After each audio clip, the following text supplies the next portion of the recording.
is going on, everybody? Welcome to the Run Pure Sports Morning Show. I am your host, Mangone. I'm back with Big T. After he stood me and JSU up last week, he's back here talking the PGA team that he had this past weekend. Then we're going to talk a little bit of hoops. Hoop might pop in at some point, so it's going to be a fun time here on the morning show. We're live a little bit early as well. Big T, how's your day going, and how are you doing? Good. Yeah. Another fun week in NBA playoffs, golf. I always love the weekends. As you know, when you were here, even back with college, I just like it. The weekends, you got MMA, NASCAR. One of the perks of Run Pure, as we always say, you get all the sports for one price. And that's kind of how we do it too. At least me, Mangone, I know plays a ton of stuff. We have a lot of people that get in there and grind all the sports. So I love it. I know I love the weekends the most. Monday is always kind of after football, when we get out of the Monday football zone, Monday's kind of the laid back day for me. Even though we got NBA playoffs and baseball, it just feels easy after a full weekend of action. Yeah, definitely. It was a full weekend of action. A lot going on. Obviously, you had a nice hit in PGA, so congrats to you on that. It was. I will say, maybe before we dive in, we can get it out of the way. But I heard the run out wasn't great. Uncle T was in another chat. He was very upset. He was very hurt. But hey, overall, there were still some good screenshots at the top and still some decent winners.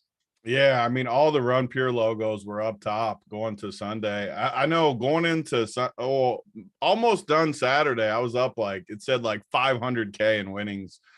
After Saturday, it was 230K in winnings. So it just skyrocketed down. And we can talk a little bit about why that happened because, well, for one, all of our key guys just sucked on Sunday, including Rom, who won the tournament. He didn't play that good. And then literally all the guys that were pivots to Rom went super low on Sunday. So like always with basketball and stuff, I don't look at the screen all day, during the day. So I knew it was bad. And obviously I knew, so I was up, like I said, 500 and then 2 something going into Sunday. And I knew the guys I was rooting on, like I always do. None of them were doing very good. And I knew the fades like Aaron Wise, Finau, all these guys that were pivots, all Champ. I mean, all these guys, well, not Champ as much because he struggled, but a lot of the pivots just smashed on Sunday. And I hadn't looked. So it was one of those things, obviously I knew I wasn't shipping anymore because all these guys went low. But when you pull it up, it's like another I think that's one of the reasons people always ask why I don't look. I kind of like the sweat of pulling it up and seeing what I'm up as the day goes. So I hadn't looked all day. And as I pulled up, like I said, obviously I knew I wasn't shipping anymore. And I knew it was going to be bad just because of how many guys did good. But I'm like, please just let me still have a decent day when I pull it up. And it was still whatever it was, 20, 27, 28K. But could have been great. As Hoop pops on too, I'm sure he was kind of in the same boat. He always has a lot of the same guys as me. Wasn't a great Sunday, but like always, I mean, we had a ton of Run Pure logos in contention. Still some screenshots, not as big as they would have been had some things gone our way Sundays. But as we always say, all you can do is give yourself chances. When you give yourself chances, eventually you're going to run pure on Sunday or later in the slates, NBA, baseball. It happens. I mean, that's when the luck comes in. The luck doesn't come in the preparation. The luck comes in once you get in the position.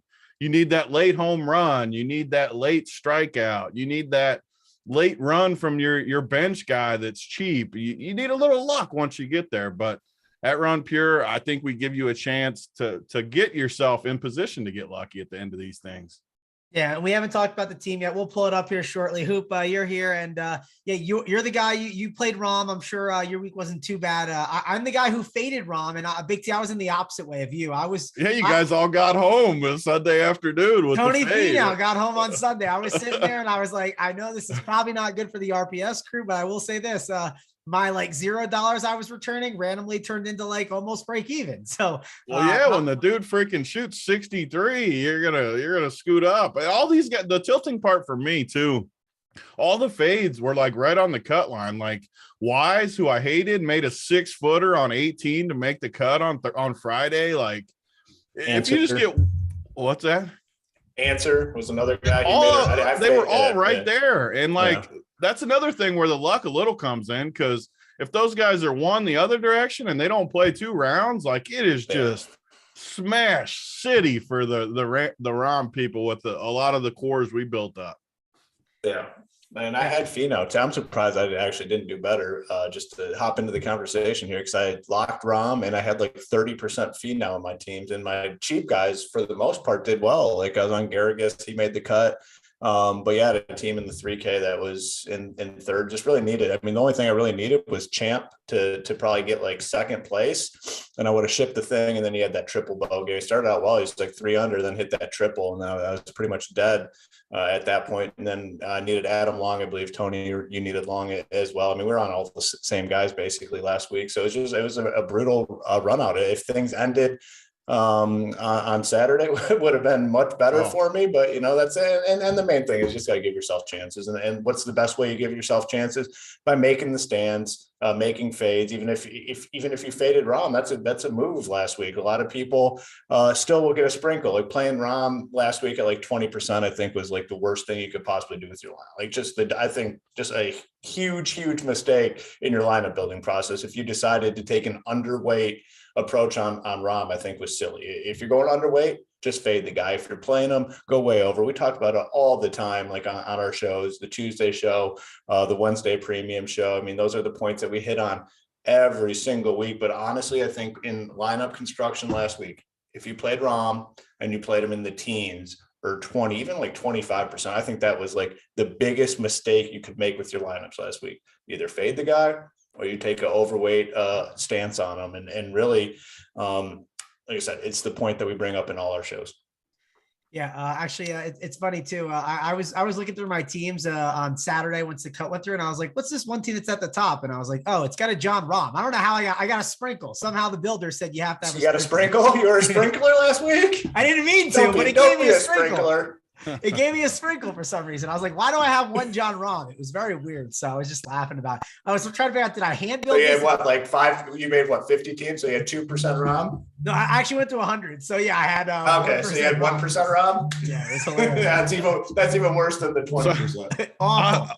Sometimes I don't, that is one of the, like some of the times I will do that though. Like say I have 150 teams of ROM just fully all in. I might build like one bigger team where I don't play him. I didn't this week. I just jammed him, but I could see doing that actually with one team, just one stray team and put it in higher stakes and just higher stakes. You never know. Yeah. No, it was just one that just kind of, I mean, I wouldn't do it in like the milli really, unless, I mean, whatever. Here's a question for you guys. I actually like, hindsight, I didn't think Wyndham Clark would be 31% owned. Like I didn't see that coming. So I got the owner. I think I got these ownerships figured. Everyone gets steamed. Like I was on him, but like everyone was on him. Whenever everyone ends up on someone, they always get steamed up. But if you knew Wyndham Clark was like, so here's the thing. Like I didn't think he'd be in the 30s, so I should take that back. But I knew he'd be in the 20s. Everyone loved him. Like, John Rahm was 30% in. What contest was that? Had to be like cash stuff or single. No, I swear it was like that $5. I'll look again. Maybe either way though, that's crazy to me. At 7 points, I would have never guessed that. Like never. I'll look again. Just as you were ready to lead in though, man, going like if I knew he was going to be 30, just say he was 30. Yeah, I wouldn't have played him. We talk about it every week. And Hoop talks about it best, where you get above, but where I differ, and I think Hoop even agrees a little. Like these cheaper guys, like if they're like mega chalk, that's when you need to pivot, because all the guys down there are similar. Sure, we could like Wyndham more, but if he's 25, 30%, I don't even care. Name anybody in that range. If they're like 5%, I'm going to take the other guy every single time, like without doubt. For sure.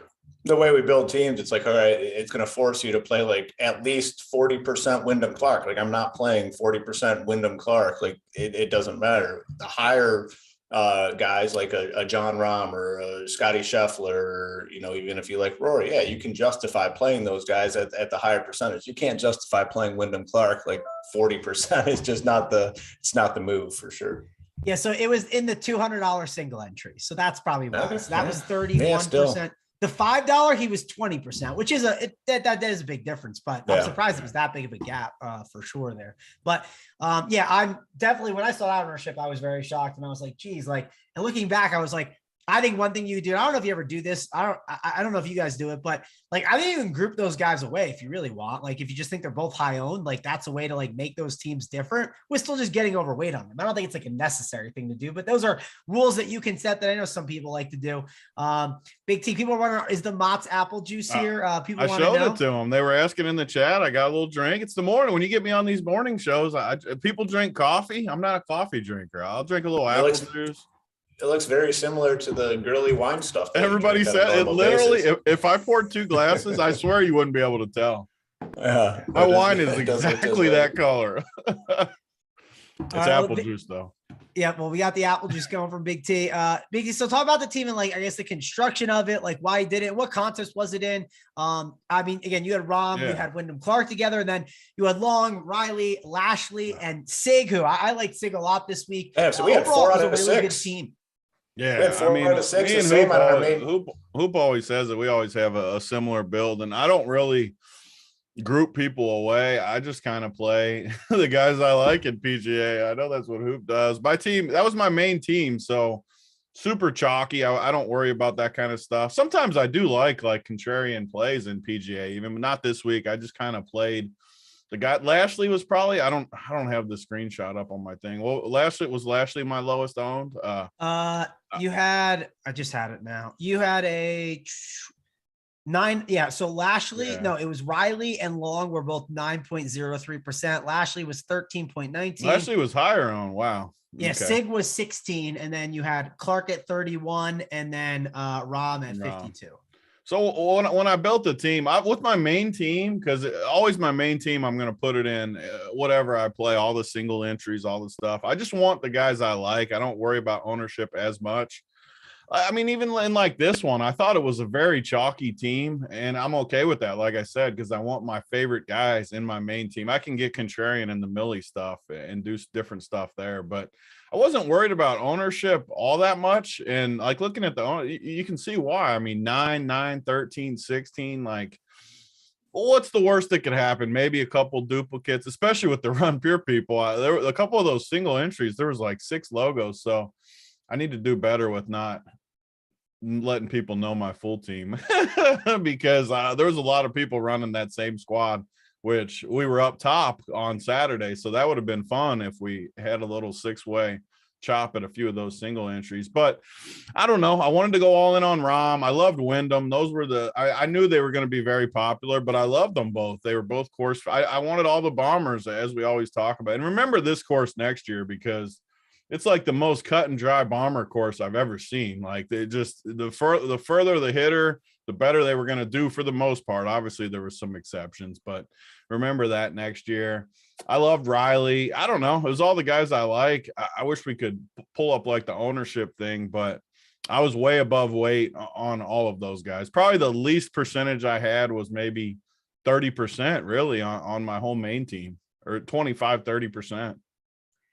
I hope, I sent you the team. I'm sure you had overweight on a bunch of them, so I sent it to you in the DMs if you want to check it out. Overall, I mean, I thought it was a really good team. A lot of guys that I think, talked about on our Wednesday show. We broke it all down. Hoop, what's your overall thoughts here on this team? Yeah, it's funny because my main team had 4 of these guys. I had Rom, Long, Clark, and Sig. So the 2v2 was Riley, Lashley, and I had Champ and Garrigus. So just a 2v2, which is crazy because we didn't even talk PGA this week at all. Like no conversations about the event or anything. And we ended up with 4 out of 6 the same. So that was the team. It was third in the 3K going into Sunday. Like I said, it kind of fell a little bit short, but I liked all these guys. I played the bomber narrative. I talked about it on the Tuesday show. I was very open about it. Like if I'm playing someone this week, they have to be good off the tee. I just played all the guys that I felt were good off the tee, and it worked out this week. And like Tony said, you take note for next year. There are some guys that I remember Brendan Todd in that first round who actually played pretty well. I think it was like 6 under. They said he had 4 or 5 fairway medals into par 4s. I mean, these were some deep holes, like 500-yard par 4s with the wind blowing in your face. So distance is definitely a huge advantage at this course. And it's an angle that I'll certainly be playing again next season. But I was on most of these guys. And the ownership, when it comes down to, Wyndham Clark was was 30%, whatever. He made the cut. He was probably, what he did didn't matter over the weekend because so many people had him. But all the other guys, like Riley, 9% long, 9%, Lashley, 13%, Sig, 16%. Just goes to the overall point that we continue to make in PGA DFS, like ownership really doesn't matter. And that's honestly the main talking point for so many people's pieces of content throughout the industry. And, Tony kind of hit on it a couple of weeks ago in his tweet where it's like, man, the PGA content is just, it's so soft and so weak around the industry. There's some very sharp people, but they're just not addressing these PGA events in the proper way. I mean, they're going to talk about ownership, but they probably look at this team and say, Sig 16%, Sig 16%, I got to fade them this week. And that's just not the approach that we have here at Run Pure. And all our content kind of does reflect that. Really, if you watch our shows, we're taking stands. Mangone, you and I were on here Wednesday when we went through the player pool, went through the entire field, took some stands. Like, you have to do that stuff, man. You just have to do it and not really worry. Yes, you worry about the ownership of a guy like John Rahm, but not in a negative way, not because he's going to be highly owned, but if you play him, you know what you have to do. So ownership plays a small role with certain guys, but not throughout the entire field for sure. And that's the approach, like I said, that we have over here at Run Pure. And this was obviously a great team because I had all the same guys. So obviously I like it. Oh, yeah, it's definitely a solid team. Looking back, like things that I would have done differently, like I think if I look back, I maybe would have tried to play Rob and then like maybe just faded Wyndham Clark just because I don't know. I don't want to play like a 31% Wyndham It's Clark. so hard this is where it's struggle to like, it's really hard not to be results oriented in all fantasy. Agreed. Like it's very, very hard. I mean, after the guy sucked, like of course it looks way worse, but what if he finished like 6th? Then would we hate it? Like we'd probably it's hard for anyone. So I think the best thing. I guess I wasn't like, he wasn't a guy that I was like slamming onto my teams. And I really liked other guys in the 7K range more. It's probably why. So, but yeah, me and Hoop built. You're never going to be able to predict though, that when we see very few guys in PGA DFS get over that 30% mark week in and week out. There is no way to come in with a projection and say Wyndham Clark was going to be 30% owned in single entry. I mean, honestly, my guess before the week, probably, I built my teams based on him being about 12%. I played him, I think 25%. Like I thought he'd be like probably 12%. That's one of the more surprising, I'd say for sure. And Big T, curious about your thoughts. And it's probably one of the more surprising PGA DFS ownerships, in the last couple of months.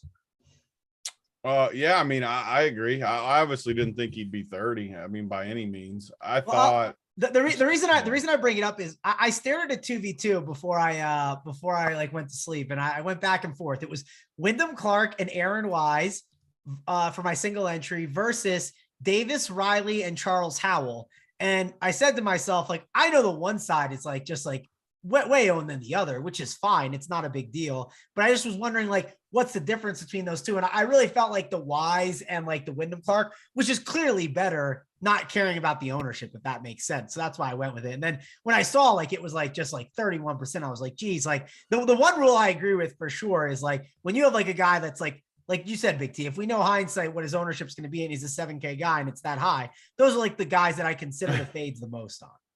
Yeah, I mean, I just liked him too. Honestly, like I knew he'd be high. I think I was projecting like 20. So he only ended up third in the single entries too. All the chalky plays end up obviously higher owned because people like me, I just jam them in there. I don't care in the single entry stuff. A lot of people do that, but I don't know. I need to pull up my thing from last week because I think I had to play 30 or 40. So I think I had him at 20%. I might have played 40% Wyndham, but I loved him. I liked him. I can't be too results oriented. One thing I like to do, and I want to do it with Mangone, I was talking to him before the show, like next week or the week after, is pull up that RG thing that shows all the percentages where we can look at everybody across the industry, not just Run Pure, and kind of just go and look at what everyone played of different spots, because I think it's very helpful.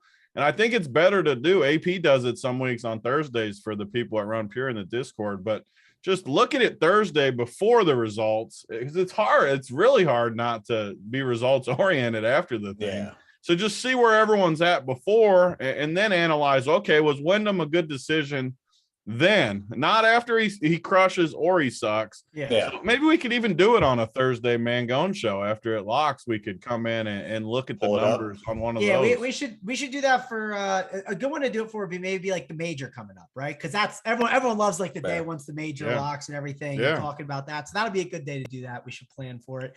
As long as there's no day baseball too. That's the other thing. A lot of those Thursdays there's day baseball, so that's we'll find a Thursday. That day DC is going to have to go on the back burner so we can talk some PGA ownership. I will say I think this Wednesday is baseball. So who knows? Maybe this Thursday. We'll see. I can't remember which golf event it is this week, but I don't think it's a bad one. It's a decent one. Wells Fargo, I think. We got Wells Fargo, which should have a pretty good, pretty decent field. Shouldn't be too bad. Better than this week's for sure. Oh yeah, definitely. We're gonna have a good try.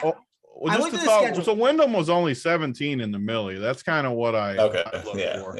And I played 40. So it just shows you what Hoop said. Like I had him probably 20% in my head. I played him 40. I played 40 Lashley too. So my core this week was Rahm, Lashley, Wyndham, 100%, 40%, 40%. And then I had a ton of guys 30%. So that's how I build. AP is saying it's a bad field again. I'm scared. Yeah, I mean it's not great, like last week. Not last week was probably the worst of all time. So it's anything after last week is going to be an improvement. I thought the Wells Fargo was like always pretty decent though. It's got decent. It is, but it's at a different event. It's not at Quail Hollow. So usually it's at Quail Hollow. This year's at the TPC Potomac, I want to say. So it's a par 70. Yeah, it seems like I actually have the odds up. So we can talk about that real quick and then we can dive into a little bit of NBA. We got Rory McIlroy at plus 750, the favorite. So I should just not play this week. Or you should not play Rory, Hoop. It's just you should be glad it's not Quail Hollow though, because that's his course. You have to play. Gosh. Oh, it's gonna be a painful week. I can already tell. This is what you have to do, Hoop. Hoop, this is what's gonna save you. You know who's right below him, and he's going to be expensive, and people will be like, "That's an expensive tag for Corey Connors." I mean, he's 16-1. Yeah. That's a guy that you could just go. Corey Connors is better than Rory, so it makes it easy for me. Yeah, and people. Rory sucks. I think people will struggle with that price. He's just not good. I mean, honestly, he's not a good golfer. He's probably like top, I'd say like 30th, like in the world. Like if I could take 29 guys over Rory. He just sucks. Like what he did at the Masters. You say all this and then you play him this week. I'm just. I know. I'll probably lock him in this week. I'll probably hit the and he'll punish me. That's what he did that last time, man. Then he played him 50%. And then you know what's gonna happen? This is what's gonna happen. I have it all broken down for you. Thursday, all the Rory slappies. Oh, Rory won the tournament. He's 8 under, and then he ends with like a T like 30 because he sucks on Sunday. And then what you want. If you play Rory, I don't know like what you're hoping for. Like, are you hoping that he comes out and, does great round one because he's falling back, like he can't finish? Or do you just want him to suck rounds, 1 through 3 and do what he does what he did at the Master, which is what he typically does, out of contention, and then just comes out and just fires like the round of the tournament? What do you prefer? Probably just coming from behind because you already wrote him off and anything's a bonus. I don't know, but as someone who played Tony Finau this week and I was watching him climb the leaderboard, I said, you know what? That, right? If Tony wins the tournament, this is how he wins it, right? He doesn't win it in front; he wins it from behind. That's just how it'll happen. Yeah. Well, Rory's the same. Rory's the same. Like he's the not great rounds 1 through 3, and then he's going to fire off that great round and backdoor whatever. Is it top 5, top 10? I just I don't know what to do. Well, we got Hatton, we got Fitzpatrick. They're 20-1. So it's Leishman. Finau's here 25-1. Power 25-1. Homa 28-1. Keegan Bradley 28-1. Cam Young 28-1. Well. Yeah, I mean, I like Cam Young there. That's going to be nice to see. He's a young, good golfer that I like a lot. We got the Sergios, Paul Casey. You even go down the board. Man, it's funny to see these golfers and how they've fallen. Like Webb Simpson's at 60-1, while Joel Damon's 60-1.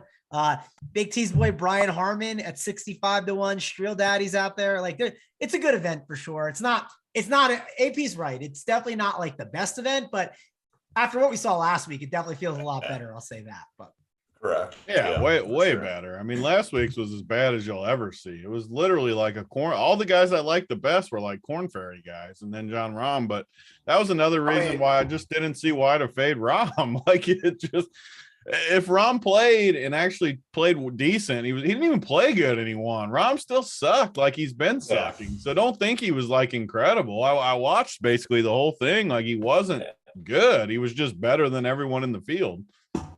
Yeah. Speaking of the field though, last week, how many times Thursday to Sunday you think Snyder pulled up that leaderboard, dropped his drawers, and took care of business? Like those are all his boys that got to play this week. Like he had to, and for some reason the donkey, I was all over him. He said he was like taking it an easy. He was one of the people, I'm gonna take it a little easy this week. I said, what do you mean take it easy? All your dudes are the best plays. That was his field. I mean, that was his time to shine. Literally all the Corn Ferry guys, great plays. I mean, like this week, I mean, it is a bad field. I mean, just look at it. Like, if you don't take Rory, I mean, I hate all these other. I never like Fitzpatrick and stuff like this. Leishman, Hatton. It's all the guys I hate. Like, I mean, I definitely like. I like Fitzpatrick more than you. But here's the problem: like, everyone loves Fitzpatrick. Like, that's the other issue. And he's just not like a scorer. I don't know. Like, I never like having him. He's a grinder. Yeah. He's been a lot better this year, but he still has one dick though. Like he doesn't win. He's not a winner. Yeah. Majority of the time, he'll just par you to death. But then there'll be these random events where he just goes on like these crazy birdie streaks where he's like, birdieing 6 out of 7 holes or something, crazy like that. Yeah, he can be frustrating. Never won. Like I mean, he's probably won on the Euro Tour, I'm sure, but he's never won over here. Yeah. Yeah, I don't know. Yeah, he maybe hasn't won yet over here. I don't think he has. I'm trying to think. He's like a top 10er. Yeah, like he loves pars. This should be a somewhat tough. Again, it's a newer. I don't know anything about the course switch, but it's usually a tougher event as far as scoring. Yes. Yeah, I'm not sure. I mean, we don't even have it up, so we can't even go through it. Last year when Rory won, he shot 72 in the first round, by the way. Bad score, and then he went 66, 68, 68. So I think you want the bad score out of the gate, actually. Yeah. He won this event last year, you said? Well, it was a different course, but yeah. Yeah, I didn't even know he got a win. Quail Hollow. He always dominates at Quail Hollow. It's like his one course, like the only course. I couldn't remember that if he won last year, so that's why I was curious about. But if you guys could please hit the like, subscribe to the channel, it helps us out a ton. We got the MLB Swing for the Fences show today at 4:45. Then we'll have Big T, K Fallick, and JSU. They'll be doing the Up the Lock show, so you don't want to miss out on that on the premium side. So be sure to check that out. Big T, guys, just in case you didn't know, Uncle T's in the chat, and he wants us to let us know that it's a different course this week. Did you guys know that yet? No, Uncle T is giving us the update. He must have just tuned in. He must have missed that, but we definitely mentioned at the top, Uncle T. We appreciate having you here in the chat as well. Please like and subscribe. He's going at you. He says death, taxes, and hoop hating on Rory. So he's not happy with you. Tough start to Monday. I mean, tough start to the new week here. Uncle T trolling Hoopster in the chat and giving us the course update that we talked about for like 10 minutes, 20 minutes ago. All right, Big T, I know you have a doctor's appointment in like 30 minutes, so you'll get out of here in a little bit. But do you want to talk some NBA, or do you want to give your closing thoughts on PGA before we do that? I mean, I think we're good on PGA. I say it every time I talk to anyone about it, but our PGA team is, I'm not just saying it either. We're the best PGA team you could have. We give good advice, tons of different content too. Playbook, cash chart, player pools, Discord, friggin' everything. But we have people that play too. I mean, there's no other site that's all these sites can give advice and then play $5 a slate. We got people that are putting money behind it, $5 or no money. There's people that don't play any money, or tiny, sending out little $7 to win. It's easy to do weird stuff when you play for $7 a slate. It's tougher to get in there and use your own advice to do stuff when you're actually playing for money. So I'm confident that our team, everyone on it, does that. So feel very, very good about our golf. I feel good about all of our sports, but golf's the one that, without a doubt, I think is our most consistent moneymaker. Yeah, and actually, I got to address something in the chat. So we got Could Be Travis says that we do not have an employee of the month, but Kevin Fallick in the chat is saying we have an employee of the month we're announcing today on the show. So Big T, is this true? On the Up the Lock show, will there be an employee? That's K Fallick's move. We actually should start giving something for his award each month. We'll have to talk about it. Maybe we'll give a dinner, or I don't know. We'll do something. We should put that into the arsenal. Can I make a nomination? Yeah, K Fallick's the one that picks, but you can put it on the board for him. I'd like to, as long as he doesn't pick Holden again. That was not a good month. Holden's won already. He's one of the employees of the month. I mean, the worst pick I've ever seen. He missed like 4 shows one week, and K Fallick came in and said Holden's the employee of the month after he missed 4 shows that week. So is he the only employee of the month we ever had? No, there's been a few. K Fallick knows. I don't know who. I don't know. I need to hear this list. I got to publicly nominate our boy Kurt, man. His persistence with this Euro, NBA, Spring League, live content. It's a good nomination. He's got to be up there for the top spot. This guy is trying to bring Spring League, Euro League, whatever it is, NBA. What is it? Euro League. It's a summer league. He's doing Euro League now, but he wants to go to do the summer league. Kurt is doing. He's hashtag growing the game, right? He's doing everything he can to grow. He's trying, man. His person. I wake up to a new text from Curdy every morning about his trip that he's got planned to do RPS content live from the EuroLeague Spring League or whatever. Well, have you ever heard of the story? You want to know why they love this so much? It's because, like, however long ago it was, years ago, this dude went to the summer league, somehow got, just how he's persistent with you, he like got to the scorers table, saw like some dude was out or something, and he was like literally talking to the people, the scorekeepers, found out some dude was starting, and then they won all the money, and ever since then they're like it's the best. AP just seconded the nomination. He said he's in the sheets with the wife and he's waking up to Kurt text messages. That man is a loyal soldier too, Kurt. He is, man. I like the nomination. K Fallick, I'm putting another vote behind Kurt. There it is. The old summer league. That's in Vegas. That's not too far away from me. I can make it out there with him. I bet this dude has a Euro League post in here too. Where's it at right now? This dude, every day I see like Euro League freaking cores and stuff going on. The dude is just a soldier in there. Let me see the old Kurt Euro League. He's got to win. I don't know if it's up. I can't find it. He said May 2nd. How long does the nomination process last? Like a week long, and then K Fallick picks or something? No, the whole month. Yeah, today he's picking today, I think, for April. It's got to be, Kurt. Got to be. Yeah. Well, there's a 2-game slate at 12 p.m. tomorrow. So if you want to get in the Euro League, we got all the sports over here, one price. Even Kurt out here grinding the Euro League. So be sure to check all of that out over here at Run Pure Sports. Get in the Discord chat. You can get all the info that you guys need. So go sign up right now. Also subscribe to the channel, like the video, helps us out a ton.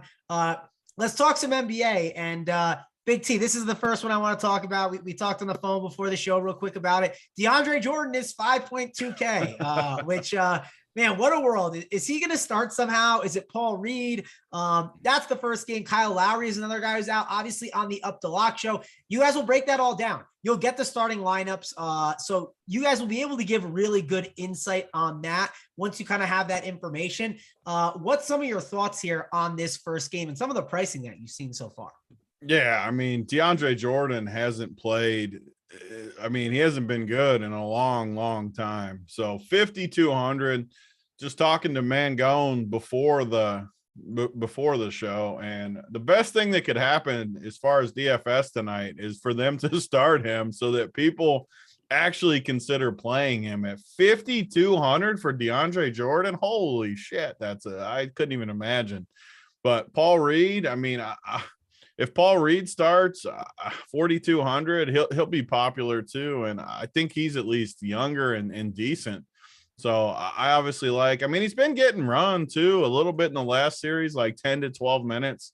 That was with Embiid, so I don't see how they could play DeAndre over him unless it's just literally like a spot start as a veteran. And we know Doc is kind of a goofball with stuff like this.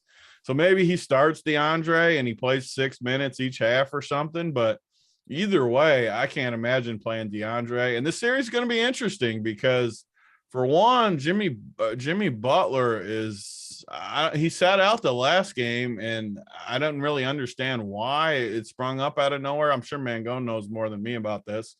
But with him and then the Embiid thing, like, when does Embiid come back in the series? Does he come back?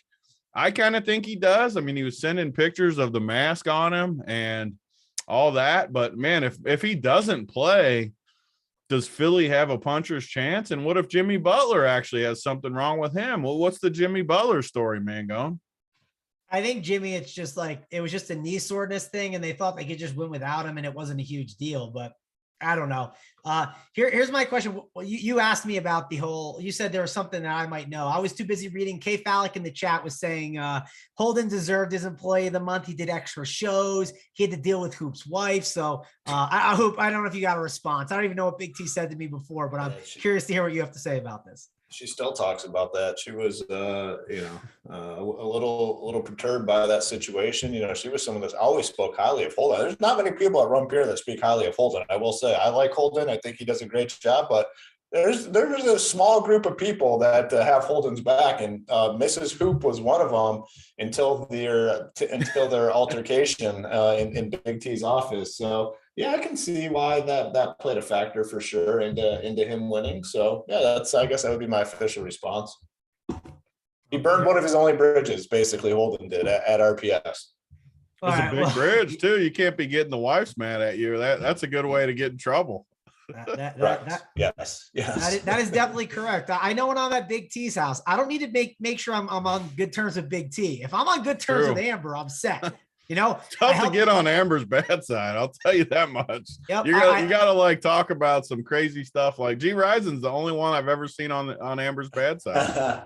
I will say dealing with Mrs. Big T is so much easier than dealing with the real Big T. So me and Mrs. Big T have been going back and forth on some, the store's going and, text immediate response from Amber. I had to call her up to clarify something. One ring, picked up on the horn, going back and forth. It was a delight, absolute pleasure. Big T, there's no communication like that exists with Big T.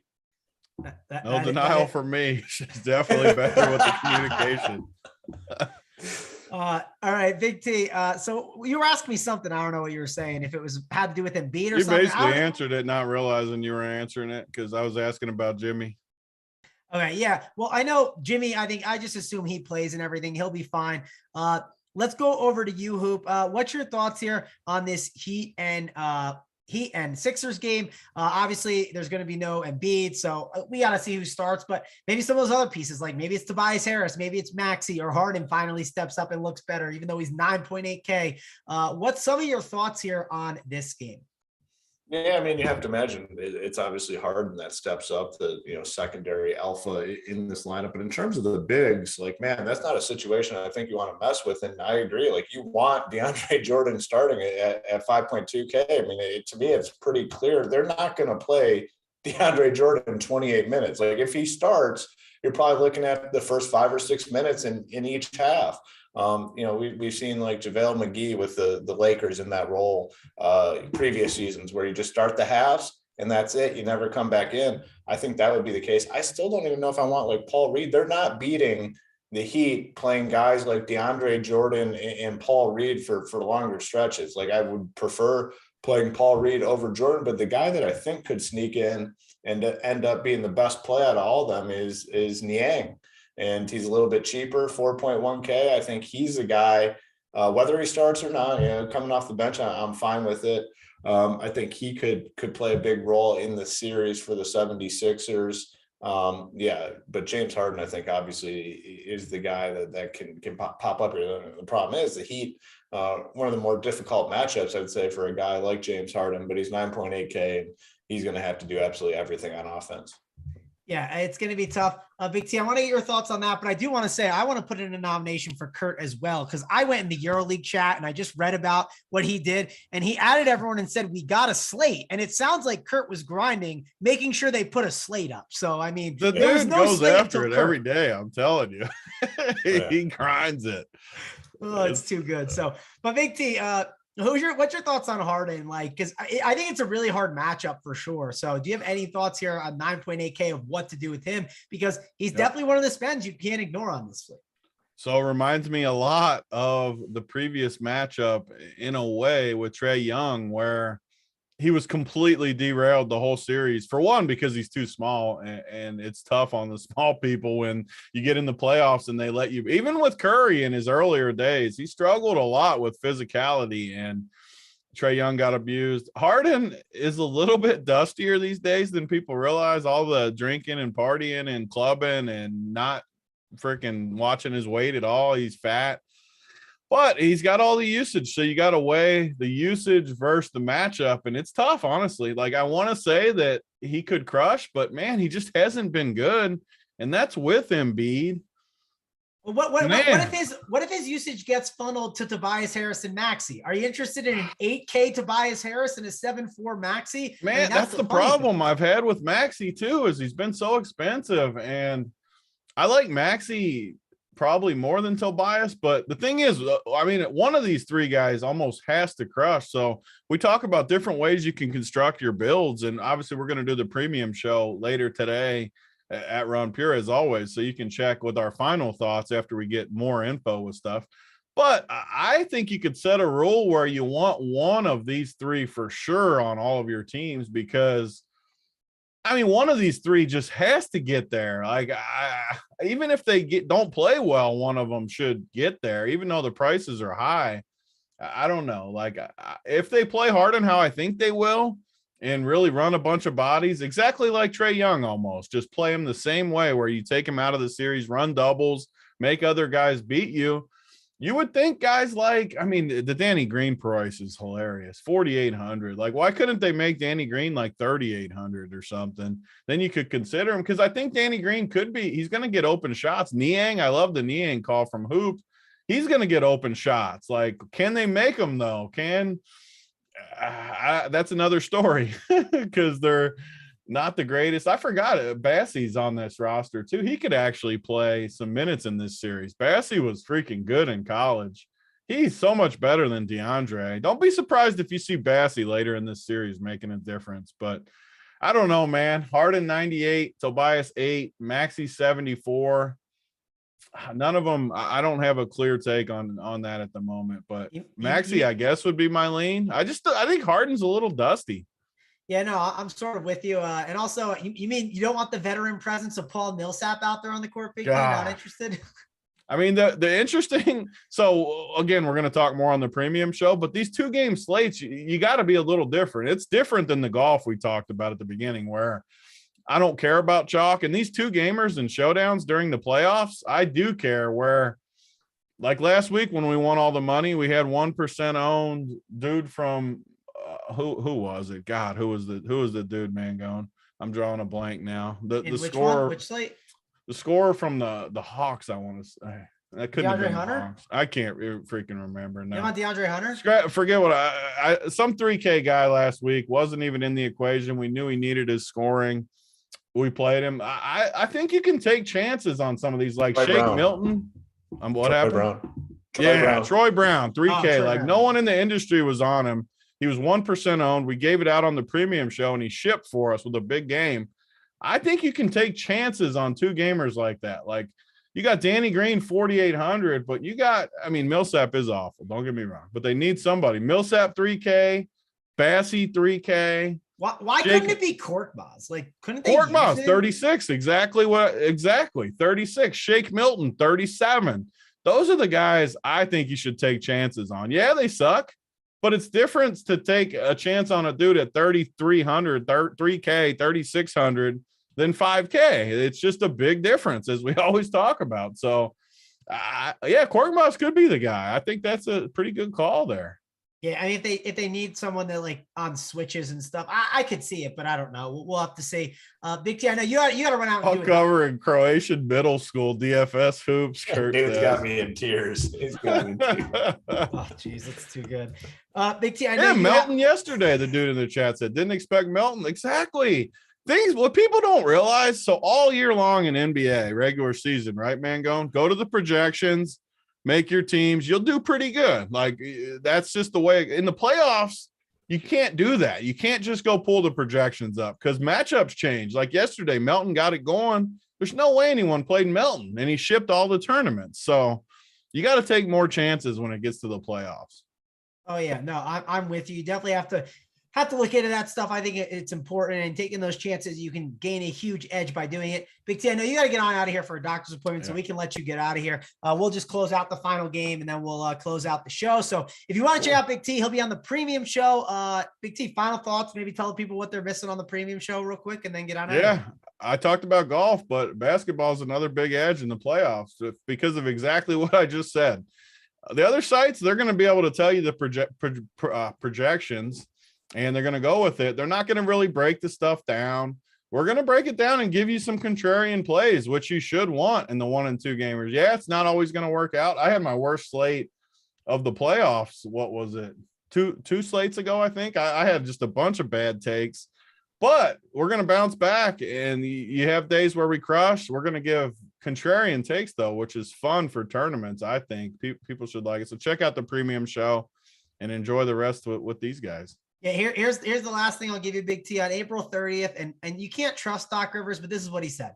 He says Sixers will play center by committee without Embiid, and they may need all 4 backup center options. He expects Tobias Harris to spend time on Lowry, Butler, Adebayo throughout the series, and see Harris as possibly another 5 option for small ball lineup. So I'd love them to run that makes me want to bet the Heat right now. What's this series at? I mean, Doc Rivers is such a freaking donkey. I don't see how they be. Miami's such a big favorite. It's the problem. Yeah, they're like that's favorite. I did talk with someone. I talked with someone about this, Hoop. This is a way I think you can bet it. I don't know if your book will let you, but if you can bet game 1 and game 2 of the Heat and parlay those 2 together as money lines, so they're up 2-0 going back to Philly with Embiid then coming back in, it seems like for game 3. Yeah. That would be the way I think to bet it if your book lets you. Yeah, it definitely gives you a tough price for sure. Like man, a lot can happen. Like I'm not confident Jimmy's fully healthy either, but it definitely looks like a lock. I'd be stunned at this point if the Heat lose, but isn't it like minus 400 or something? Yeah, minus 350. That's not very tasty. I mean, that's tough. Yeah, it's a tough one. All righty, I gotta go, but have fun, you guys. All right, see you later, Big T. See you guys tonight. Hoop, let's close this out by talking about the last game, which it's the Mavericks and the Suns, which the Suns, they've been impressive. I was surprised Devin Booker came back. I didn't think I thought maybe he'd come back like a game 7 or something. Like I didn't know when he'd come back, but I was surprised that he came back and kind of looked as good as he did. So I didn't expect the minutes out of him. I thought 32 and just shooting pretty well. I mean, 5 for 12, obviously it wasn't the same Devin Booker, but still didn't think that he'd just be out there that quick.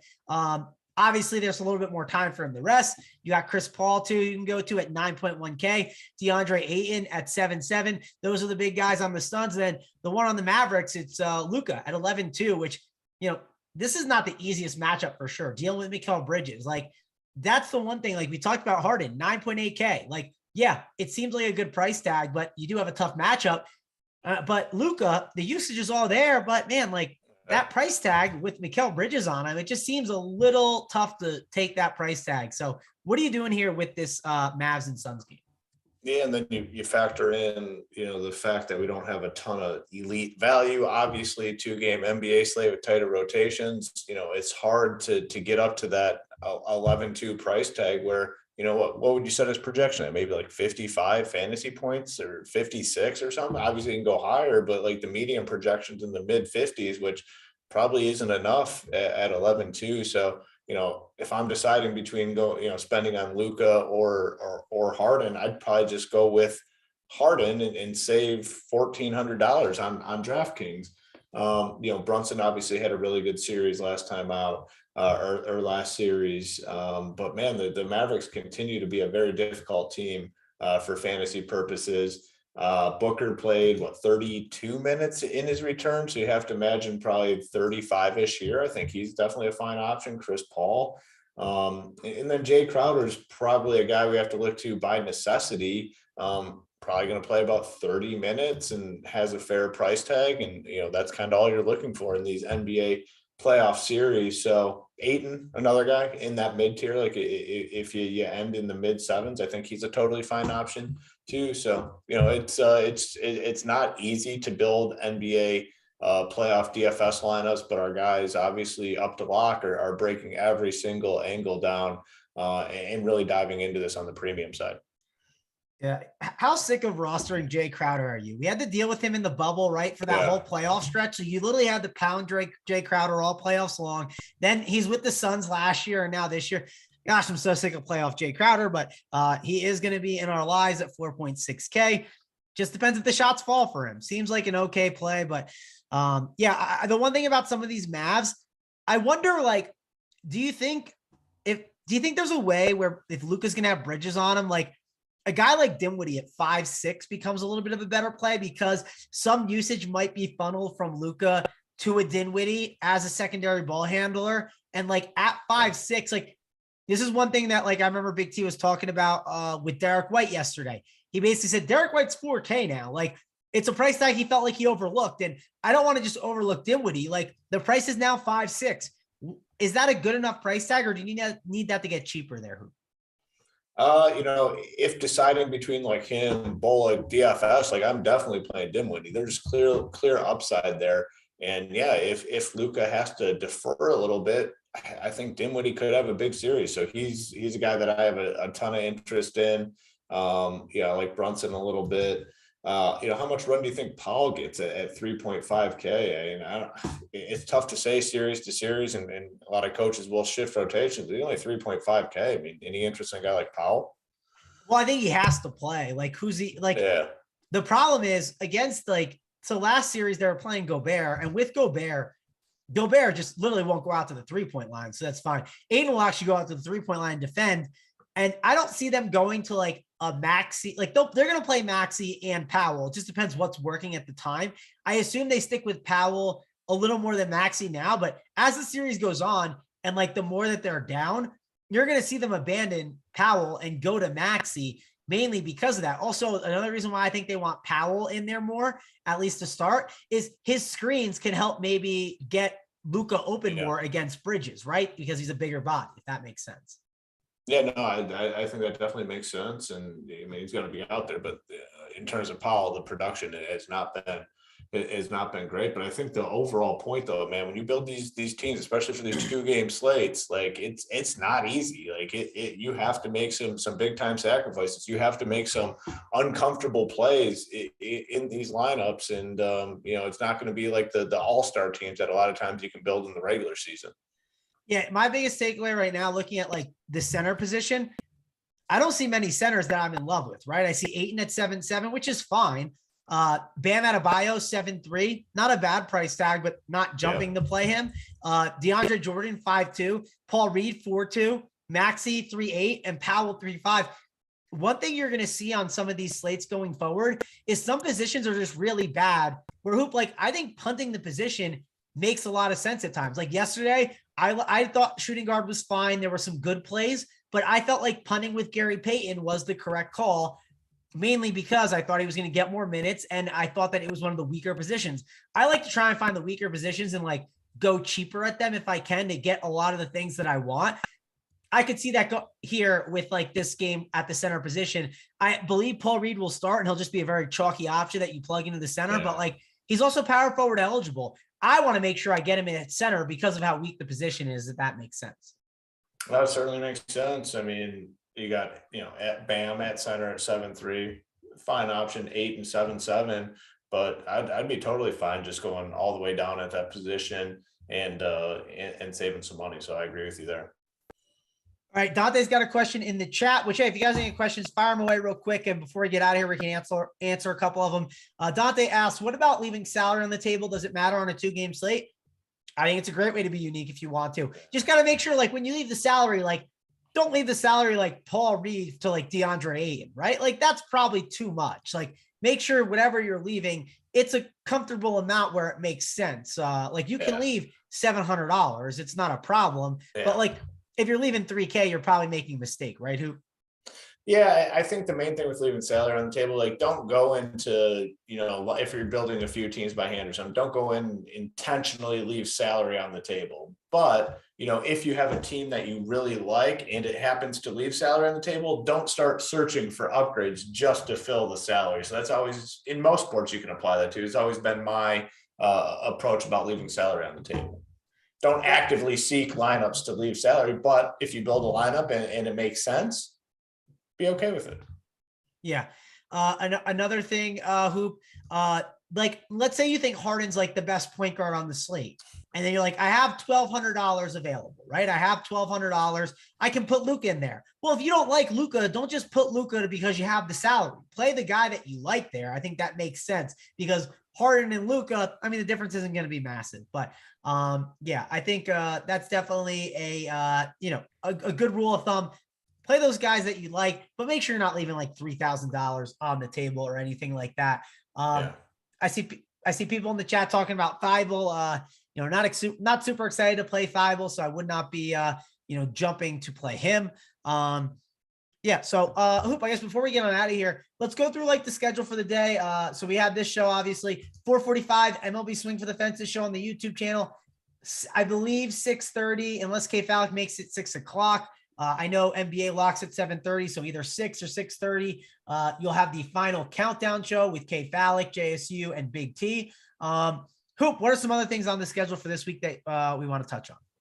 Yeah, so I mean, we'll have our normal content all week for MLB, NBA, obviously PGA. We talked about that. Big UFC card this weekend. It's a pay-per-view event. I think 2 title fights, so that's going to be massive. Title Town will have you covered with all his content. There should be a show Saturday morning they do for the pay-per-view event. So, we keep trucking along here, and every week continues to be big, and we'll hopefully get to the top of the leaderboard all week long.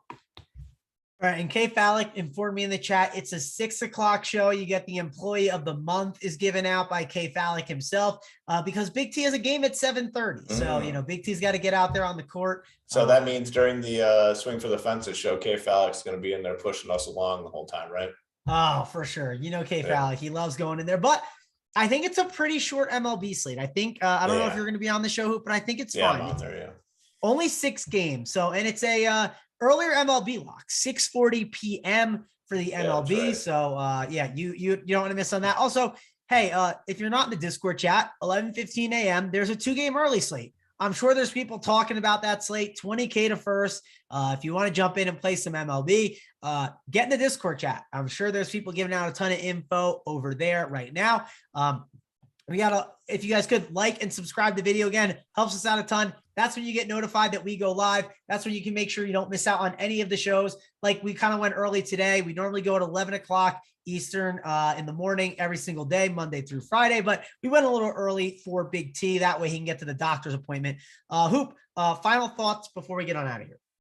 Yeah, it's Monday, starts a big week. We'll, get to the grind. And like I said, picking winners all week long here. And K Fallick said, if you guys can't do a 6-game slate in an hour, we need to have discussions. So whoever is on the MLB show, K Fallick he'll be watching. So make sure to get those discussions over quickly. That'll wrap it up for us, guys. Thanks a lot for joining. For me, Mangone, Big T, and Hoop. We will see you guys later.